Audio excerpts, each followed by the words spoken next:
और चलिए आपको सीधा दिल्ली लिए चलते हैं। गृह मंत्री अमित शाह क्या कुछ कह रहे हैं, सुनते हैं। मित्रों, ये सारे कार्यक्रम दिल्ली को विकसित बनाने के एक ग्रांड मास्टर प्लान का हिस्सा है। परंतु आज मैं रीच के लिए जरूर बात करना चाहूंगा। मैं बहुत सालों से दिल्ली में आता हूं। एयरपोर्ट से आते हैं और दिल्ली में घूमते हैं तो कई जगह पे रीच दिखाई पड़ती है।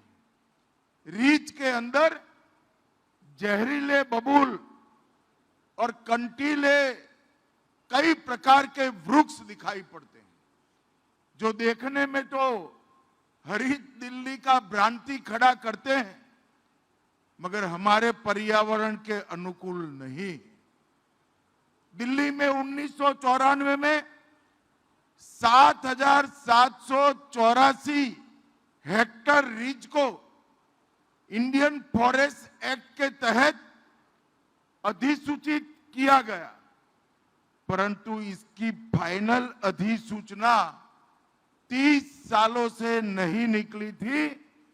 मैं रेखा जी को बहुत बहुत बधाई देना चाहता हूं। उसमें से 5,000 हेक्टर रीच को अब वन क्षेत्र घोषित कर दिया गया और ये पूरी रीच को हम फिर से एक बार कानूनी संरक्षण प्राप्त कराकर रीच क्षेत्र की जैव विविधता, मिट्टी, पानी और दिल्ली के पर्यावरण को हम एक नया स्वरूप देने वाले हैं। धीरे धीरे कर 3 साल के अंदर पूरी रीच में पीपल, बरगद, नीम, गुलर, अर्जुन, जामुन, इस तरह के 100 साल से ज्यादा जिंदा रहने वाले पेड़ और वृक्ष लगाकर रीच को पूरी हरित दिल्ली का एक फेफड़ा बनाने का काम आज हमने शुरू किया है। दिल्ली वासी जब ग्रीन ड्राइव पोर्टल पर जाकर एक पौधा मांगेंगे, एक पौधा बोएंगे, तो याद रखना आपके पोते पोती भी उसी पौधे की छांव में बैठेंगे। इतने बड़े आयुष्य वाले पेड़ों को हमने चुना है। देश के प्रधानमंत्री नरेंद्र मोदी जी ने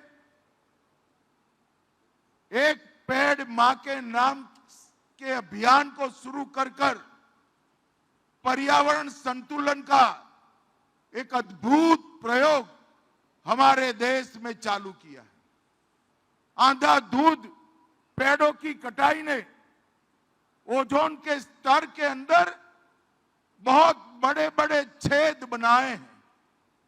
सैकड़ों किलोमीटर बड़े छेद पृथ्वी के तापमान को असंतुलित करते हैं, क्योंकि हम सब जानते हैं कि सूर्य की किरणों को जीने लायक गर्मी से पृथ्वी तक पहुंचाने में ओजोन का आच्छादन एकमात्र रास्ता है। और जब ओजोन के आच्छादन में लेयर में बड़े बड़े छिद्र बने, सैकड़ों किलोमीटर लंबे छिद्र बने, जिसने आज पृथ्वी के तापमान को बढ़ाने का काम किया है और जलवायु परिवर्तन को भी बहुत असंतुलित किया है। इसको रोकने का एक ही रास्ता है, पृथ्वी से कार्बन डाइऑक्साइड और मोनोऑक्साइड का उत्सर्जन कम करना, और वो केवल और केवल वृक्ष ही कर सकते हैं। इसलिए मोदी जी ने सही नारा दिया, एक पेड़ मां के नाम। अपनी मां के नाम से भी पेड़ लगाइए और पृथ्वी मां के लिए भी पेड़ लगाइए।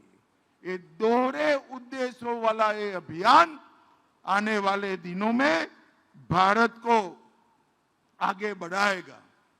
और मित्रों, न केवल भारत, समग्र विश्व को ये संदेश गया है कि पर्यावरण संतुलन की चिंता करे बगैर विकास बेईमानी है। मैं आज इस मंच से सभी दिल्ली वासियों को कहना चाहता हूं, ग्रीन ड्राइव पोर्टल उस पर जाइए, वृक्षारोपण के लिए अपना